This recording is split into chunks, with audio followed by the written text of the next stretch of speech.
All right, so we're continuing with our programming lecture. So we're beyond fundamentals and just simple interactions with our programming environment. We're going to start controlling it in a more serious way. So first thing that we want to do is sort of like decision points, where we're going to have like this branching out in our code depending on some data. So it could be that I was detecting that my porosity is wrong, so I can say, well, if my porosity is less than 0, or my porosity is larger than 100, right? Something's wrong with that porosity. Report an error. Otherwise, proceed with computation. So this is a very simple structure that I would like to do, right? And we need to know how to program it. Second portion, after we handle that part, is that we're going to control the flow in terms of repetition. So I'm going to want to repeat something for all of the 700 entries that I have in my file, or 700,000, okay? That's where loops come in, so I'm going to just, and that's what computers are really good at, and just like looping through the data and computing. And some of it we have handled already, or rather we have let NumPy handle it for us. So a lot of routines, like if you want to define a vector or any array in NumPy, and you just say sine of, let's say that this vector was x, and you just say sine of x, it's going to compute sine for every entry in that vector. And that vector could be 5 elements long or 5,000. There is a loop built in there, you just don't know about it. And we're going to tell you how do you actually programmatically do that loop in case it's not available. Or you have sort of a custom design that is not handled by NumPy. So there will be a lot of things that we're actually going to repeat the same way NumPy can do that. We're going to do them by can, okay? So that in case you're in this new situation where you need to program something, you're going to be able to do that.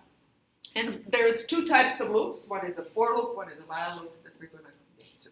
So before I continue, so just so that I don't forget to mention, so I will be out next week for Monday and Wednesday. So Nigyu will do, so I'm going to teach a portion of the class, and then you're going to do a lot of examples Monday and Wednesday.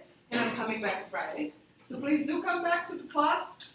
A lot of quizzes, and when I said that there will be quizzes in the class, will be of the type where we do something in class and you complete it by the end of the day and you submit it on Canvas. So especially the exercises that Nigyu is going to do on Monday and Wednesday, probably in both classes you're going to have to complete something and submit it by the end of the day. And in these cases, I just want you to participate. So if for some reason or the other I hear rumors of some thermal tests, statics tests, some tests going on next week, so in case you have a test, let us know. It's not a big deal if you complete it later or with a slight delay. The point is that I want you to complete and follow the class, because if you now start losing the thread, it's going to pile up, okay? And we don't want to get there. All right, so let's get going. So just a quick review of what we've done last time. So basically, we introduced something called relational or comparison operators. So basically, before I evaluate anything, I need to know how to compare it to something, right? So if I have two variables, A and B, this is the exercise we did last time, I can look, hey, is A larger than B, equal to B, less than or equal to B, or different from B? And the results of these relational operators or comparison operators are true or false. And based on true or false, you move on. Yes? What's the equal? Equal means, so if I just have one equal, I'm assigning a value. So if you say A equals B, you are overriding A with the value of B. That's dangerous. And that's what we've been doing all along. A equals 2, I'm assigning 2 to A. So to differentiate assignment from testing whether something is equal, we put equal here to test whether two things are equal. Great place to have a typo, okay? Or not even notice that you made a mistake. So this is one of those things that just pile up. So great question. Okay? So again, first statement is false because 2 is not larger than 5. 2 and 5 are not equal, so that is false. And the other two are true. So those are so-called logical, or sometimes they're also called Boolean data types. Yes? What's the exclamation point? Exclamation mark is different from. So this means different from. I'm testing, is A different from B? And equal is equal. So 2 is different from 5, therefore this is true. Yes? I can pile them up. Actually, I can show you. So this is the full list. And I will share these slides after the class. So basically, this is all of the operations. So it is equal to is the third one here. So this is true if both things at the ends of this are actually equal. So if x is equal to y, it's going to be true. And this is not equal to. Okay? And then the rest are just mathematical as you would expect them. Larger than, less than, larger than or equal to, less than or equal to. And then you can put them together with and, or you can negate a statement by saying not. Okay? So basically I can say, hey, is print A less than B or B less than C. So if my A was 2, my B was 5, and my C is 10, so this is continuation of the previous code, then 2 is less than 5 and 5 is less than 10. Therefore, when I put them with or, it's still true. So this is true. Okay? So when I have or, either of these statements should be true. If it's either of them is true, then it's true. Otherwise, it's false. Okay? But if I have and, for instance, here, okay, if I have and, then both of them have to be true in order to be true. And in this case, I have this one is not true. Okay? C is not equal to B, so that makes this entire thing actually false. Okay? All right. So I can now introduce a structure where I'm going to use this, okay? And it's called IfElse.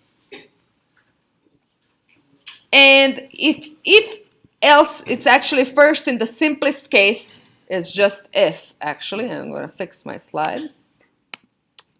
I'm going to say if.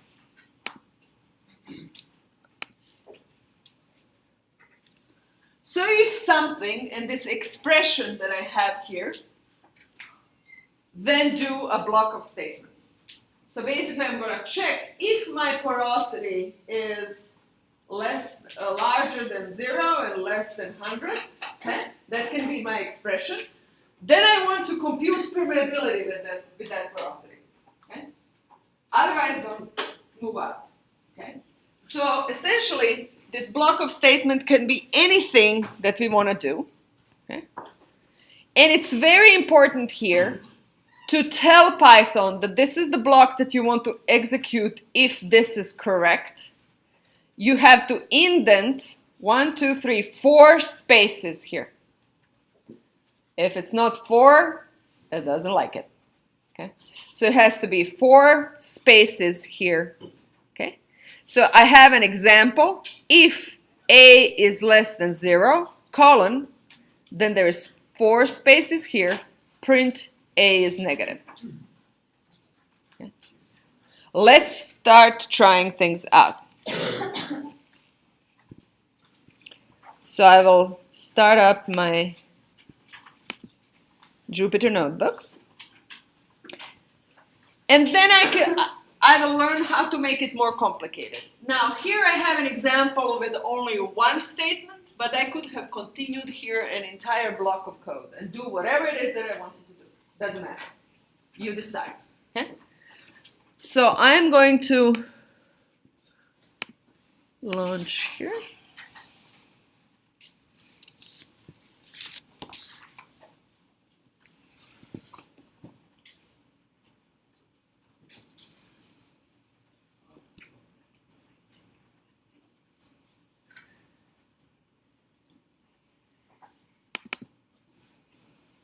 I'm gonna go into my 310 class.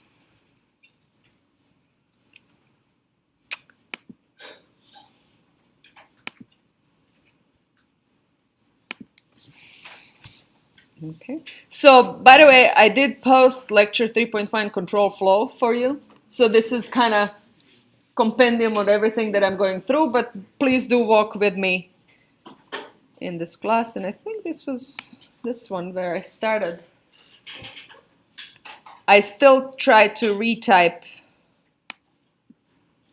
Is that the one? Yes, this is where we started playing with this. So I had A is 2, B is 5, C is 10, and I can print whatever it is that I wanted to. I can also say, hey, if A is, in this case, I want it to be true. So if A is larger than 0,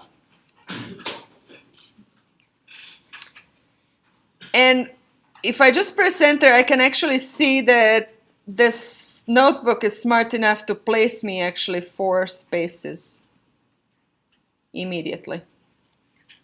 Let me repeat this. So I put enter. It actually indents by 4. So don't mess with it. Just go with it.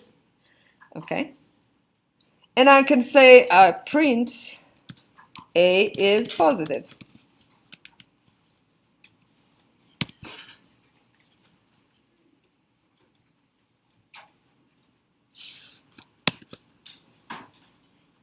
And it doesn't my... Oh, I did not... I just opened it, I rebooted the computer. So it doesn't know what A is. So I have to actually... And this, I often put this doesn't do anything. If I wanted to define 3 things in a row, I could, and that's what where you use semicolon to separate them. And I kind of automatically just place them. Okay. So if A is 2, A is positive. Very deep, right? If I can put 0, nothing happens because I didn't tell it what to do when A is not positive. Okay? I could have done something else, so I can have here continuation. Although I can say, okay, B is equal to 3. Okay? So if I now execute this, okay, A is 0, so this never executed, right? This A is positive, didn't actually come to being. So if I now try to say print B, it's going to tell me I don't know what B is. Does everybody see this? So basically I never, because A is less, it's 0, so this statement is not true, then this entire block did not get executed. Okay? So essentially my code did not assign B, therefore I don't know what B is. Okay? And this is why it's important to indent. Now look at this little typo. So now B is equal to 3 is not indented, okay? And therefore it will execute right after the if command. Print B, it's 3. It's not magic, it's just a clear structure of the code, right? So note, essentially, the line that is not indented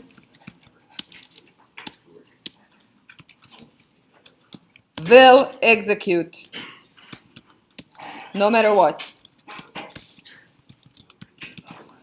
Okay?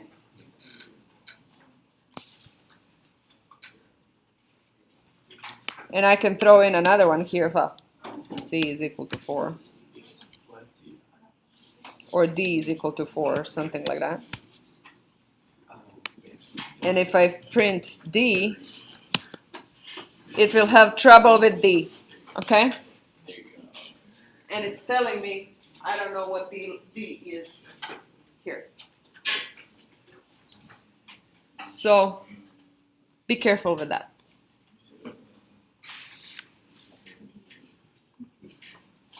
Questions? Okay, we're going to make it a little more complicated.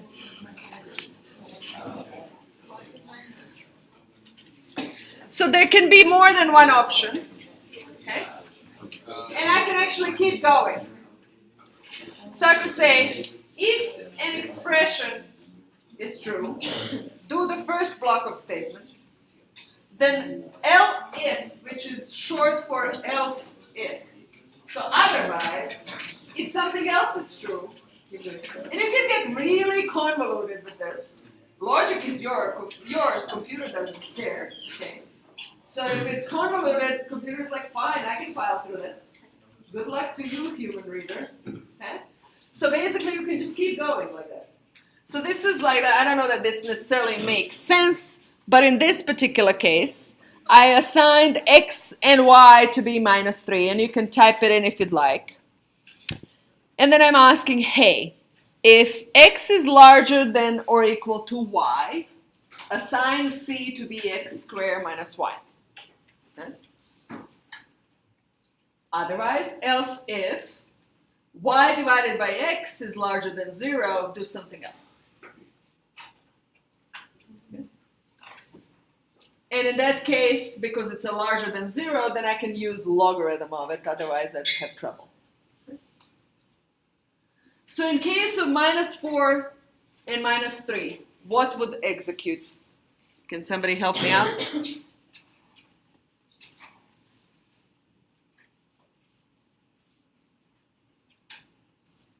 Don't have to type it in, just what would execute? Is x larger than -y? No. So this will not execute. It's going to go here. Otherwise, is y -3 divided by -4, that's 3 over 4, that's 0.75. Is that larger than 0? Yes, it is. So my c will be logarithm of 0.75. Okay. If this wasn't true, okay, if this wasn't true, nothing would happen. I would complete this block of code and I would not assign C. So this piece of code works. Again, computer doesn't care. It's fine. Syntax is okay. It's bad programming practice because you might want to actually have the final little statement saying, but by the way, if none of the above works, right? Do something, or assign this C at the very end so you don't have some error later in the code because you were asking for C and C wasn't assigned. Okay. So basically, I could do just say else, okay, at the end. So this is sort of a catch-all. If none of the above cases have executed, I can put a catch-all. I don't have to. Okay? Computer doesn't care. But a good programming practice would be to throw in a warning. Okay. So that there is some note of what's happening.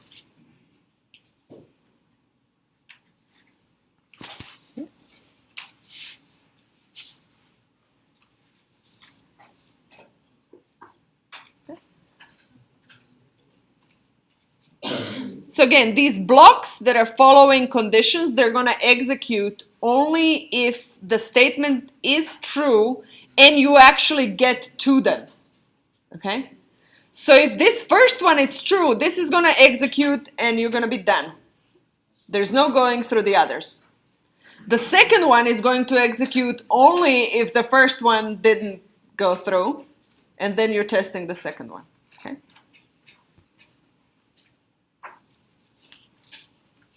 So let's have an exercise. So input a number from keyboard using the magical input command.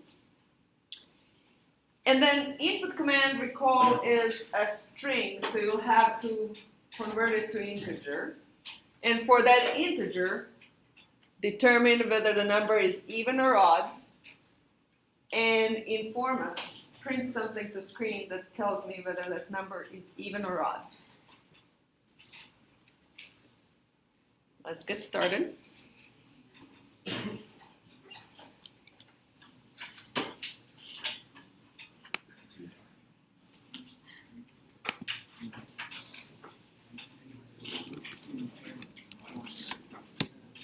I'm just going to call this A as well.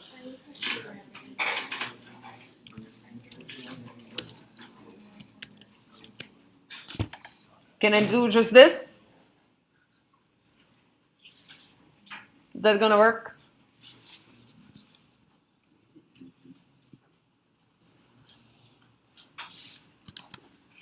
It is. It's just gonna not say anything, so I don't know what is it expecting of me. It wants me to type something. So I can say 5. Fine. It works fine. But I want to give it that little prompt. Give me an integer. I'm rude on Friday. I'm just saying, give me an integer. If it were Monday and I was actually rested and I didn't have a thermo test, then I would say, please provide me with an integer. Okay? Better customer service on Monday than it is on Friday. 5. It's still 5. And maybe I can put a colon and a space if I'm picky. Okay, so now this 5, what is this 5? It's a string, right? And I'm trying to figure out whether it's even or odd. So I need to convert it to integer. And since I did actually type in a number, I can just do conversion. So I can just say integer version of it is integer of a. And if I print it, it's 5. Right? And it's actually type of AI is integer. Okay? So this is integer conversion. And you can convert anything to anything as long as it makes sense. So if you actually typed in a 5 inside a string, it's going to figure out, it's going to convert that to a number.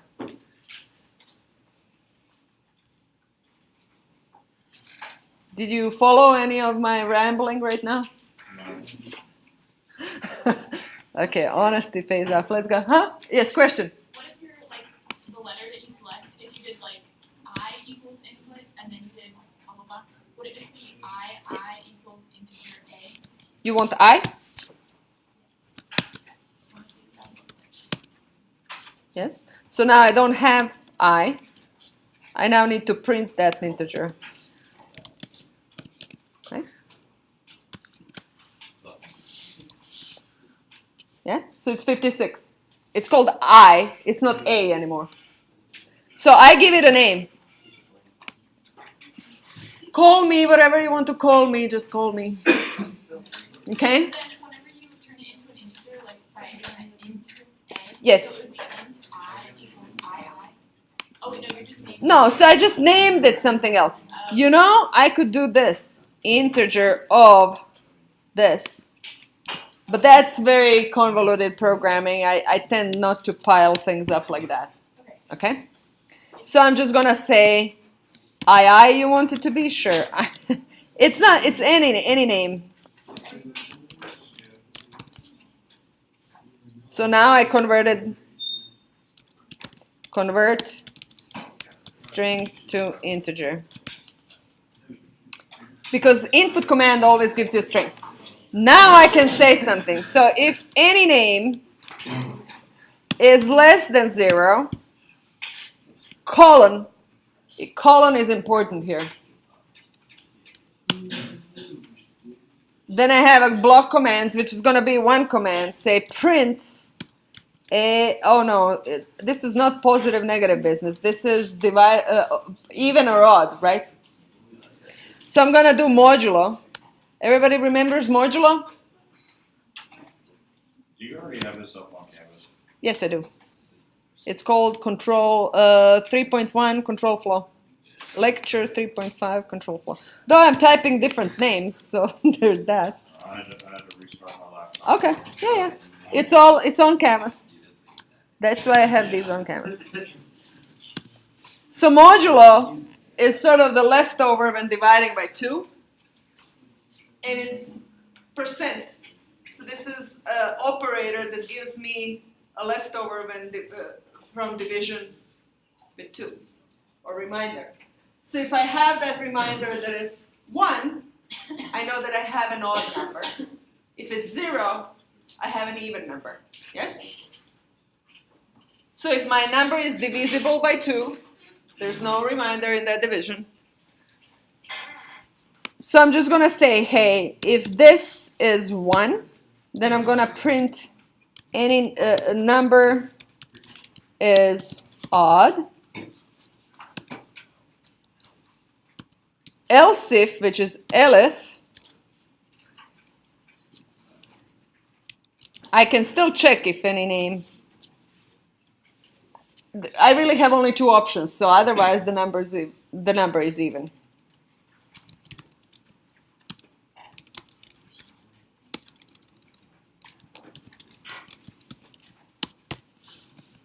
Okay, let's see if I did any typos. I did. Invalid signal. Okay. Oh, well, this would be just else. Otherwise, I have to have a condition.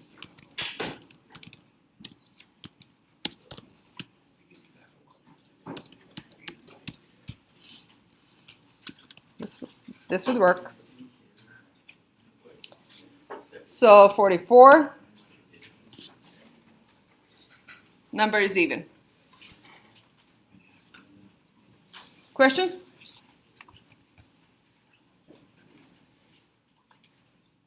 Yes? When you execute and it gives you 0, what is that 0 correspond to? This? Oh no, at the bottom, like after you've executed the cell, the result. It printed this.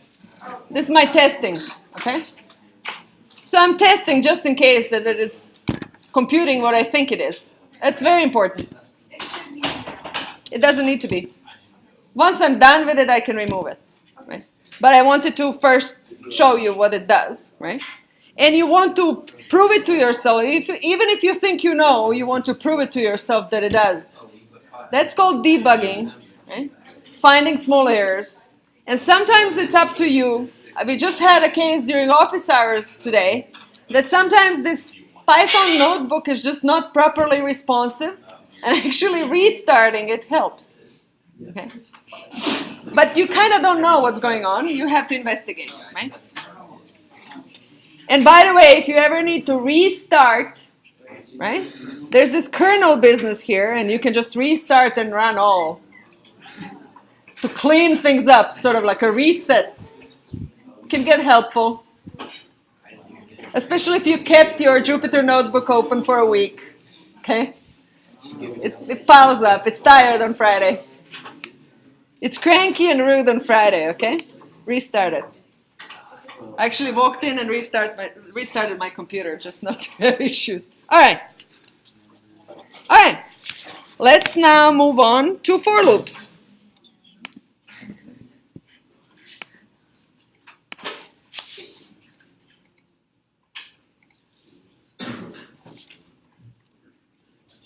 By the way, well, I'm going to post the slides, but there's slides for this.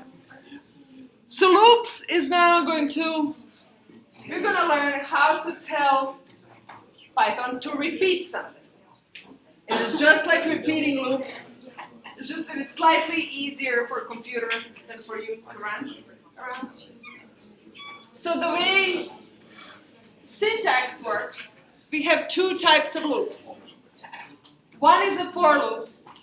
All right, I know it's Friday, but focus. So for some index, so I need to have something that is going to count. What am I doing and where am I at? Okay. So this index or counter or however, this index is going to have a range. So I'm going to produce myself a range of these counters or indices, and I'm going to go through them one by one. And for every one, I'm going to do something. Okay? And that something can change based on what my index is, which is the beauty of it. Okay? So then I have some block of statements, and again I have to indent by 4. Okay? I could also have a while loop. While is not going through indices one by one in some list. It's not going down a list necessarily. It's evaluating an expression. So you could go and say in that bell log that is in your homework, you could say, while my depth is larger than or smaller than 5,400 feet, do something and then stop. So you're going to just kind of keep doing something, and the moment you encounter 5,400, you're going to stop. Okay? So sometimes you don't know how many times you need to execute something, because that something might be dynamically changing. Okay? Yes? The difference between a while and Each statement is just a decision. Okay? It's like a traffic light, true, false, go one way or the other. And this is now repeat. Okay? So there's decisions versus repeat. So if, else, if, and so forth, those are decision trees. And in this case, we're just repeating. So let's try to repeat. So first thing, I'm going to create myself a range of indices to go over. Okay? So just as a little practice, there's a range command for integers, and I'm counting with integers.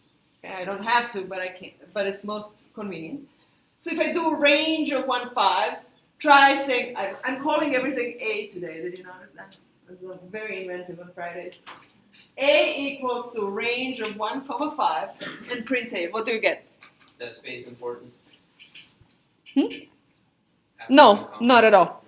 Doesn't matter. When I'm providing parameters to a function, whether I put a space or not, it doesn't care. This is probably a typo.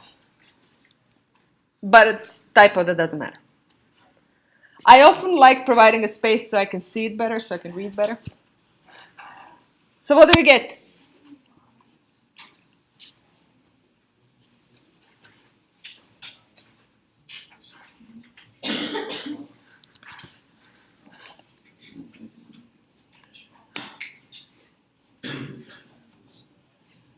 So my A is range from 1 to 5, and print that range.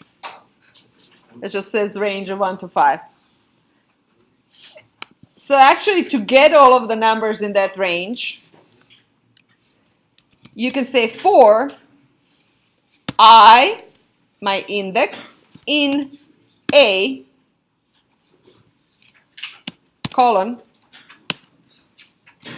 print I.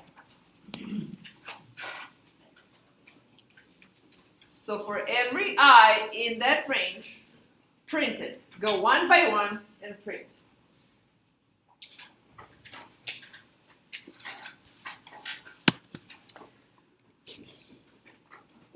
So what I have, the numbers that I have actually in this range are 1, 2, 3, and 4.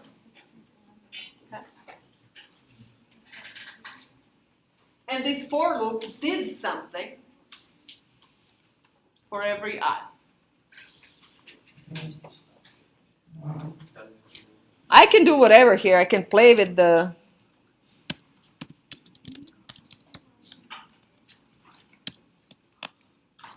I can say this number is cool, or whoops. It doesn't like, okay, then I'm gonna put this. But it doesn't like plus, try with comma. It doesn't like mixing integer plus string. It should be string plus string. So I can do whatever. I can say if I is larger than 2, print I is cool, else just print I. So apparently 1 and 2 are not cool. It's like high school game. Just because. Yes? So that print line is 8 spaces and then now since you like. Yes, because it's under if. So I can keep nesting. And I have to nest. Otherwise it's just going to get actually otherwise it's going to give me an error. So the point here made is that there's 4 spaces for the block of statements under 4, okay? And then you kind of start a new block. Within that block, I have if-else statement, and I have to indent 4 for that statement. And I could have more commands here. I could keep going.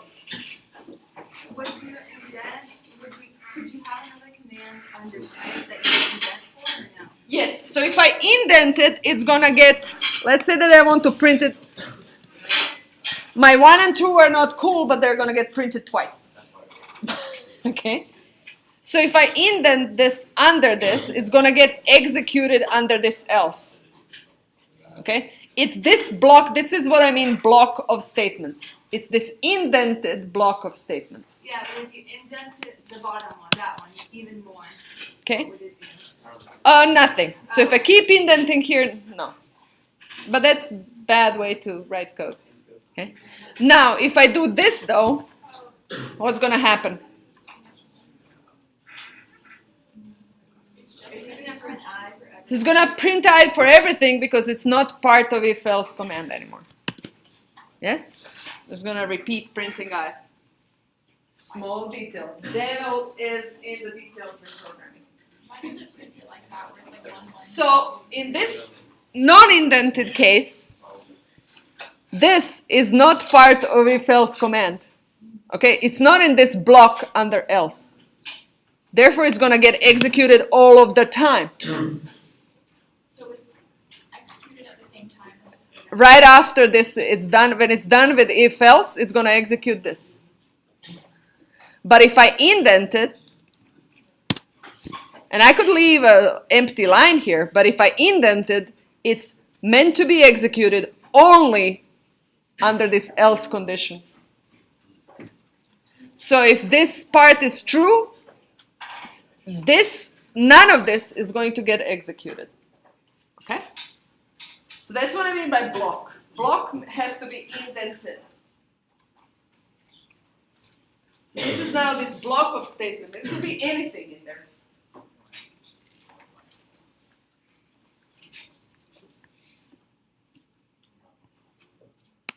So again, this is part of this block, only if indented, if not. And if it's not like this, what's going to happen now?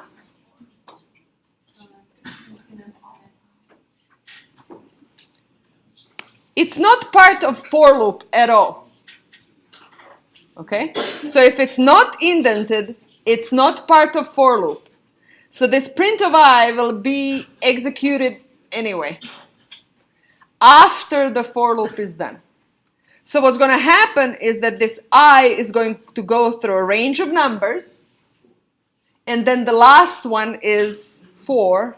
It's going to print that last fourth one, only that. Let's see that. So 1 and 2 are not cool, 3 and 4 are cool, and then the last one is the result of this. Why does it just print 4? Because that's what the value of I is at the end of the for loop. Oh, okay. So for loop goes through range 1, 2, 3, 4. That's in range 1 to 5. Right? And the last value of I in that range is 4. And that's what it prints at the end. Okay, I could also print, just to show you a little better, I can say print hello. So it's after hello, right? The for loop is done.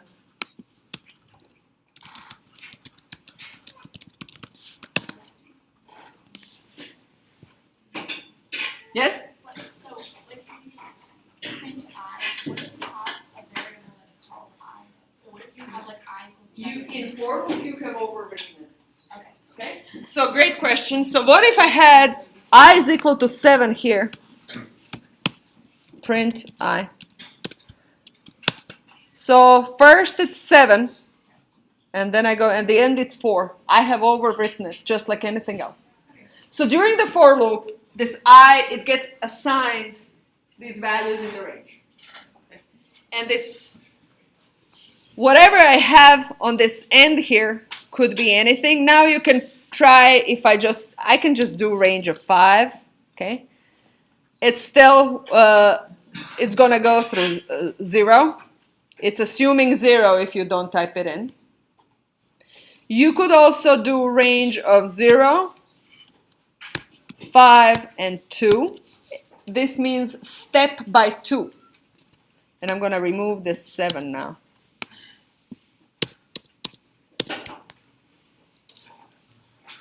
and I'm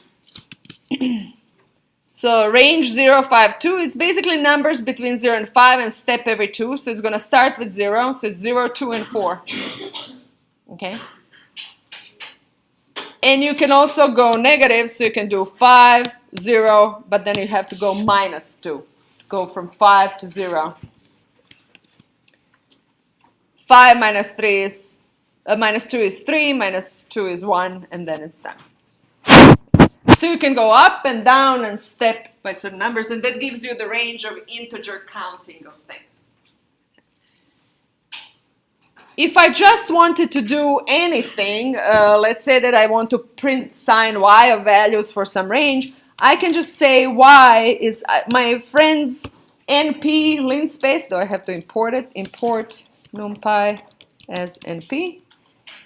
And my friend's y is np linspace between 0 and p.pi, and give me 10 of them.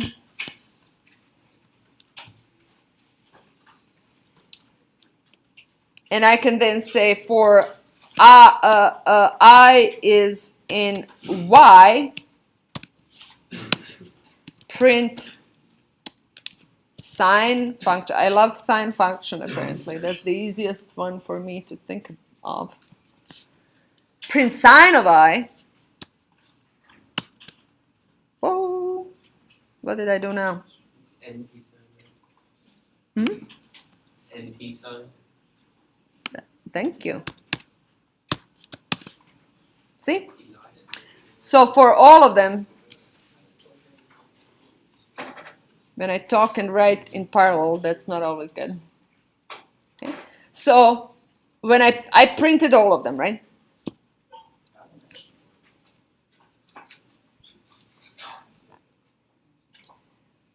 So again, my range of things can be anything. If I want integer values, I'm going to use range function to give me some integer sequence. And if I want some real values, I'm going to use my linspace arrange and those things, rand or whatever it is that we used in NumPy. Okay. That's for loop basically in a nutshell. Now I can do for loops, and I can actually nest for loops as well. Okay. So what we're going to do in the next 2 minutes, so we're going to essentially at least start, is I can actually go over an entire matrix.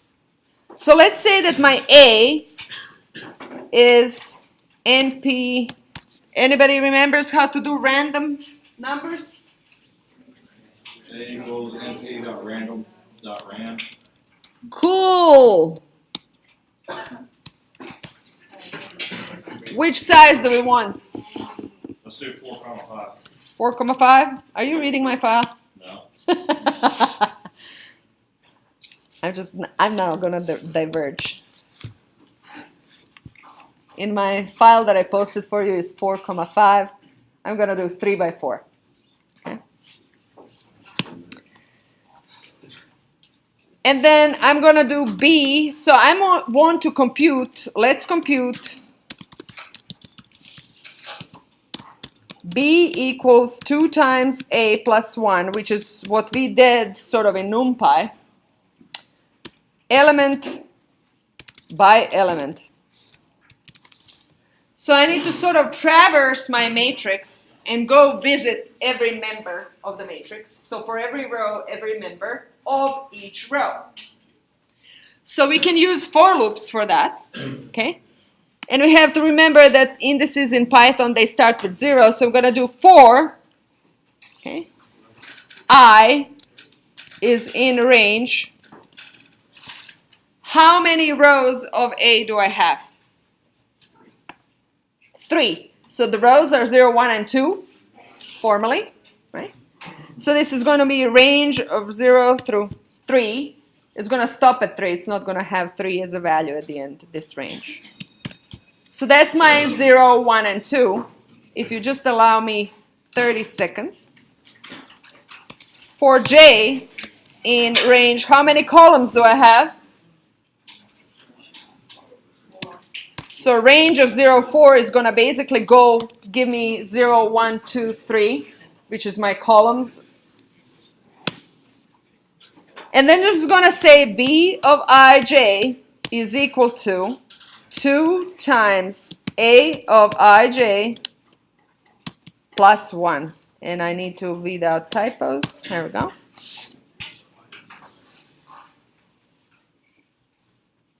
And I'm done.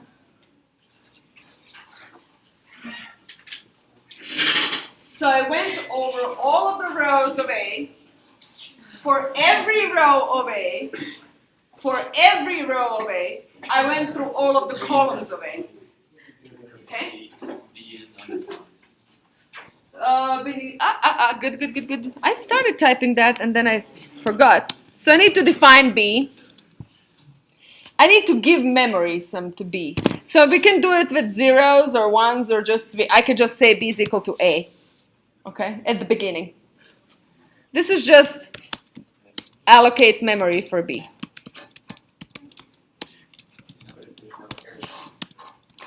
I could also do NP zeros of the same size. Whatever it is, just some 3 by 4 matrix. I'm going to overwrite it in the loop. Zeros is cleaner.